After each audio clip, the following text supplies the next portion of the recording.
Everyone, this is Nitish and we have started an initiative called Plum series, which is Prelims Level Up MCQ series. Here we discuss 5 MCQ daily and this will help you in your UPSC preparation. Today is episode number 95 and I am dealing with economics MCQ. Before starting this class, I would like you to please subscribe the channel and also like and comment on videos. These contents are free of cost, so for test season foundation videos, you can contact to Vysh sir on WhatsApp 7200 So let's begin. Today's MCQ number 1 is with reference to Purchasing Managers Index and Index of Industrial Production. Consider the following statements. So the statement number 1 is IIP, which is Index of Industrial Production. Index of Industrial Production score is seen as a precursor to PMI as the data of latter comes out after some lag. While the IIP is a measure of output, PMI measures activity at the purchasing or input stage. Statement number 3 is the PMI is a private sector survey while the IIP is gauged by the government. So you have to tell the correct statement. Option A 1 only, 2 and 3 only, 2 only, 1 and 3 only. I will provide you 10 seconds. Try to answer this question and write it in the comment section.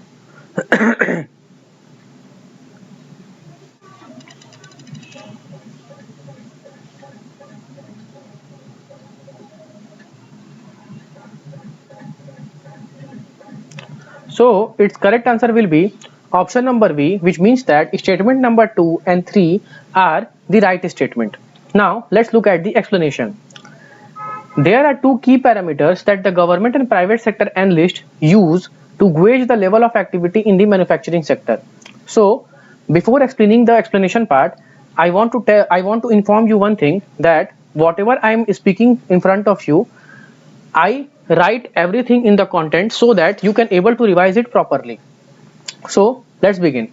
There are two key parameters that the government and the private sector analysts use to gauge the level of activity in the manufacturing sector. That is the Index of Industrial Production and Purchasing Managers Index. Now let's look at the difference between the two. As in the statement itself, the difference between the two has been given. So we will discuss the statement one by one. So the statement number 1 is incorrect because the manufacturing PMI report for any given month comes out either on the last day of that month or on the first day of the next month. The IPP, however, comes out after the considerable delay. The data for a given month comes out almost 1.5 years later, as the PMI is released on the first of the every month and IPP is known on the 12th.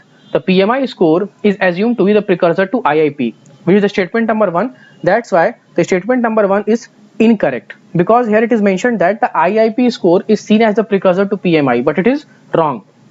Now let's look at the statement number 2, which is correct, that while the IIP is measured of output, PMI, as the name suggests, measures activity at the purchasing or input stage, which is the statement number 2. Now let's look at the statement number 3, which is also a correct statement.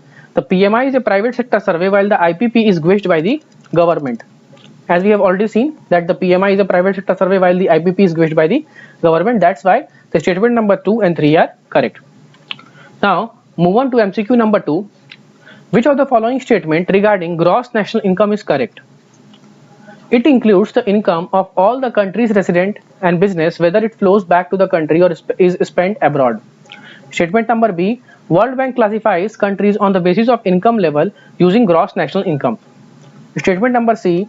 GNI, that is gross national income, can never be higher than GDP, that is gross domestic product, even if a country receives a large amount of foreign aid.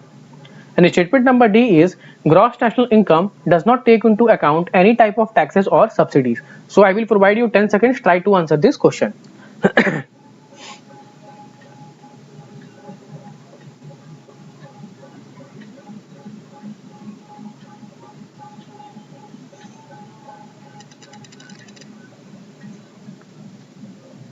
So its answer will be option number B, that is World Bank classifies countries on the basis of income level using gross national income. So let's look at the explanation part.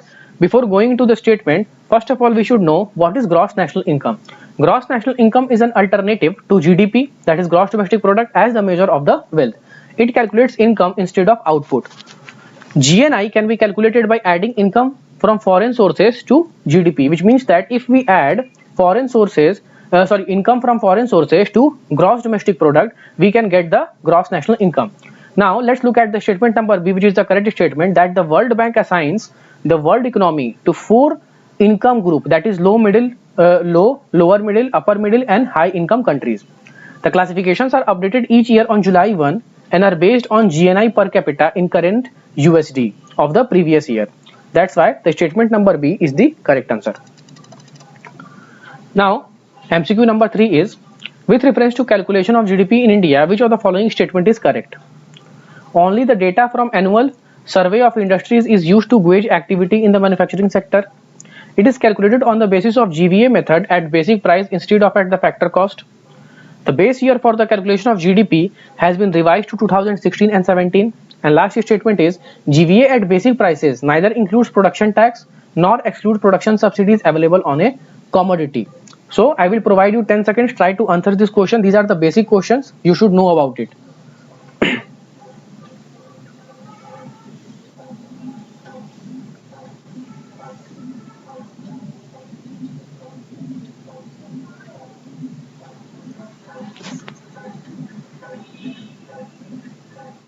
So its answer will be option number B, that is, it is calculated on the basis of GVA method at basic price instead of at a factor cost. Now let's look at the explanation. GDP, which is gross domestic product, is the measure of all economic activities in a country. It is a very basic thing that you should know. Now let's look at the option B, which is the correct statement, that the Central Statistical Office will measure gross domestic product by GVA method, a way of calculating GDP at the basic price instead of a factor cost. The industry-wise estimates will be presented as gross value added at the basic price, while GDP at market price will be referred to simply as GDP. It is the extra information added to the solution. The concept of GVA is considered to be a better indicator to measure economic activity, as it includes not only the cost of production but also the product subsidies and taxes. That's why the statement number B is the correct answer. Now let's look at the MCQ number 4.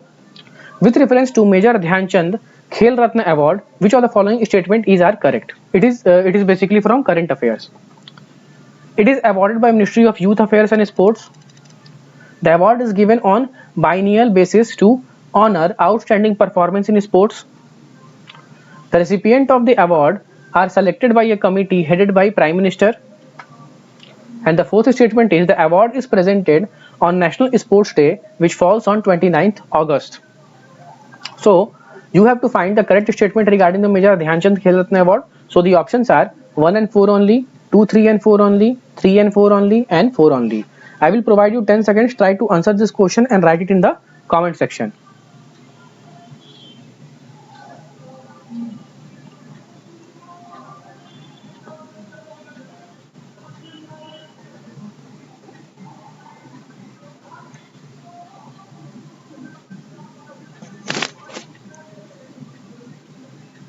So its correct answer will be option number A, that is statement 1 and 4 are the correct statement regarding Major Dhyan Chand Khel Ratna Award. Now let's look at the explanation.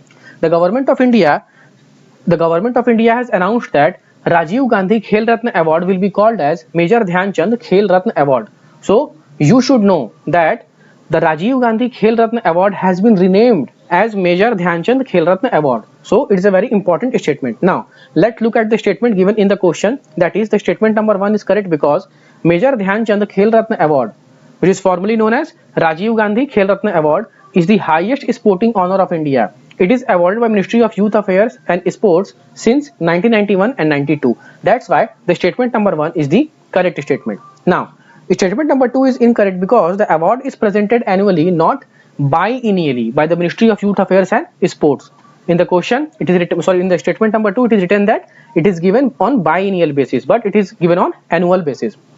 Now, statement number 3 is also incorrect because the recipient of the award are selected by a committee constituted by Sports Ministry and are honored for their spectacular and most outstanding performance in the field of sports over a period of 4 years at the international level. That's why the statement number 3 is also incorrect statement.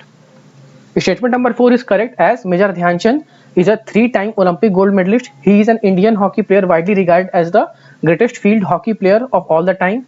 his birthday on August 29 marks National Sports Day, and we can see here that the statement number 4 is the correct statement. That is, the award is presented on National Sports Day, which falls on 29th August.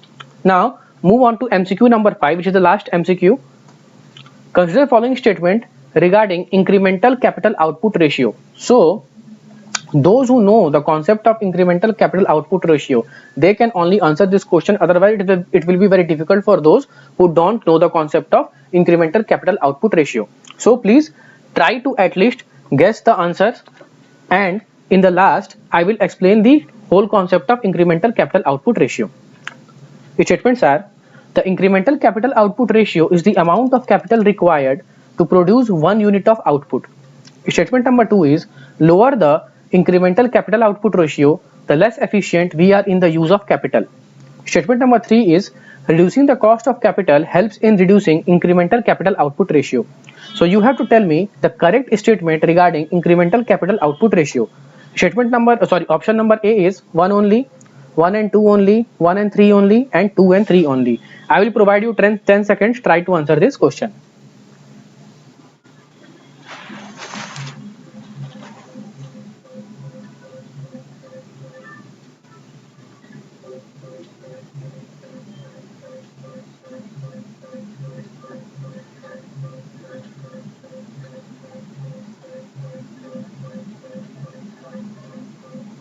So its correct answer will be option number C, which means that statement number 1 and statement number 3 are the correct statement.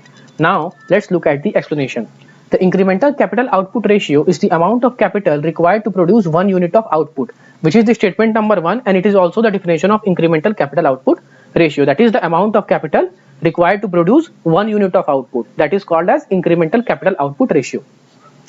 The higher the incremental capital output ratio, the less efficient we are in the use of capital, which is the statement number 2, which is the incorrect statement, because here it is mentioned that the lower the incremental capital output ratio, less efficient we are in the use of capital. But the correct statement should be the higher the incremental capital output ratio, not lower the capital output ratio.